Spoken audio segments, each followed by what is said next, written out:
Hi, my wonderful friends. How you doing today? This is Tim here in our journey through the Bible day by day. Our reading for today was in Joshua chapter 7 and chapter 8. I've entitled it When Prayer Doesn't Help.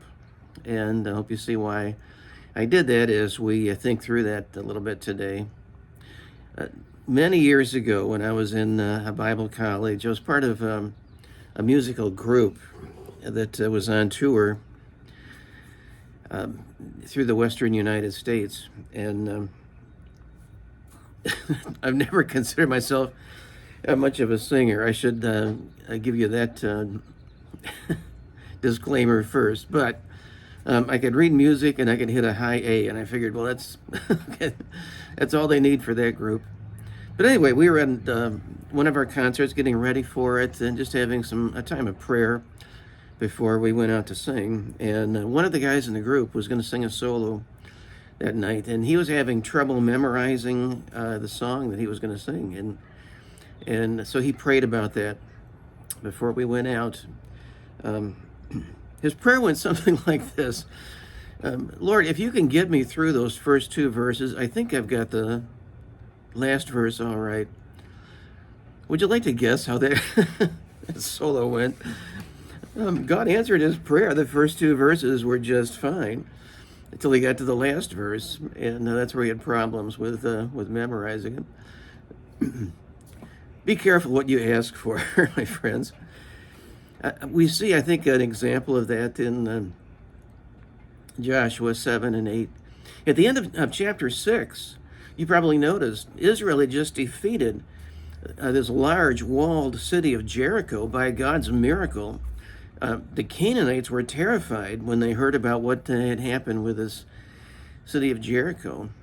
But then chapter 7 opens with that ominous word, but Israel had sinned.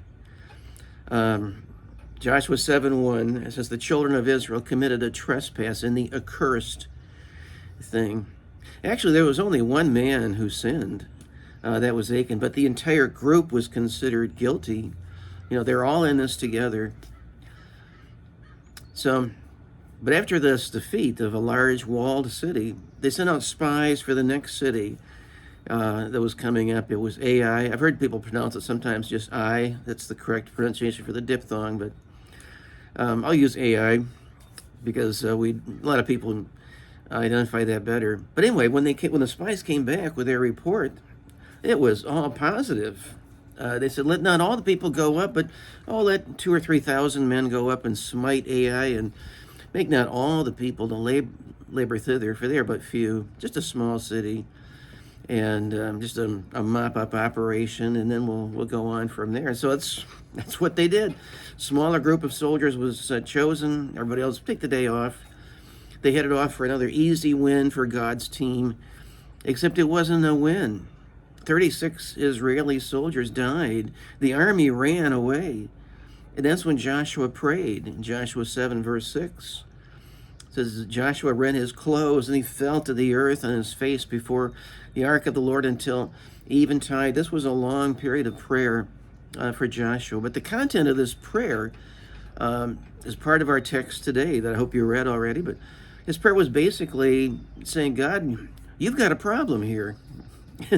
It was just the problem in this defeat was that God forgot to help his people somehow. Now, what are you going to do about this, God?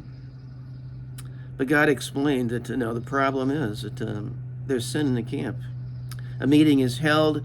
The guilty man is found. His name is Achan. He confesses his sin, and then he and his family are stoned.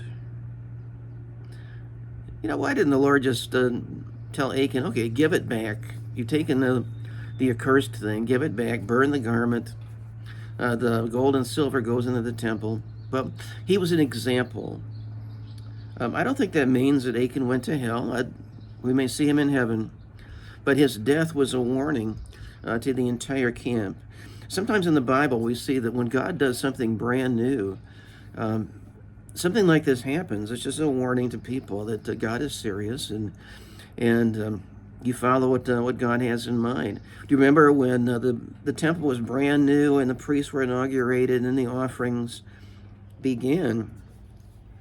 To the sons of Aaron, two priests, Nadab and Abihu, offered strange fire, and they were killed dramatically there in the temple. Well, that was meant to be a warning to the remaining priests and everyone else that God is serious about this, and that what's going on is from God. In the New Testament, as part of the new church, Ananias and Sapphira did a good thing. They sold some property, and they brought part of the proceeds from that sale to the church.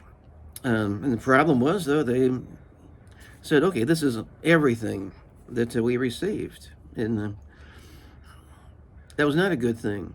They didn't have to sell that property. God never required that of them. There's only one person with Jesus required that of.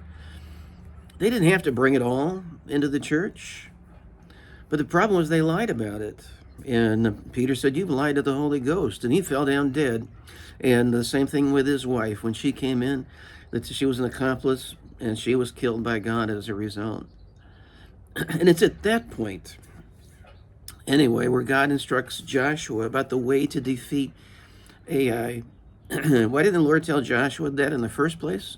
I can tell you why, because he didn't pray about it. It's one of those situations that we find ourselves in sometimes where, we're so confident about our own abilities. We don't even need to pray about it. We'll just go ahead and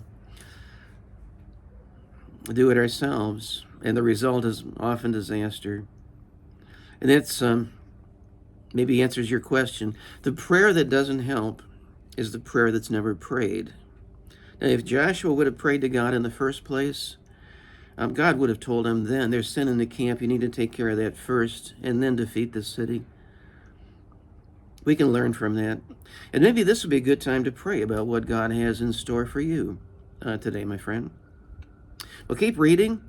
Tomorrow our reading is also in Joshua chapter 9 and chapter 10. Read that, and I'll look forward to seeing you then. Have a great day, folks.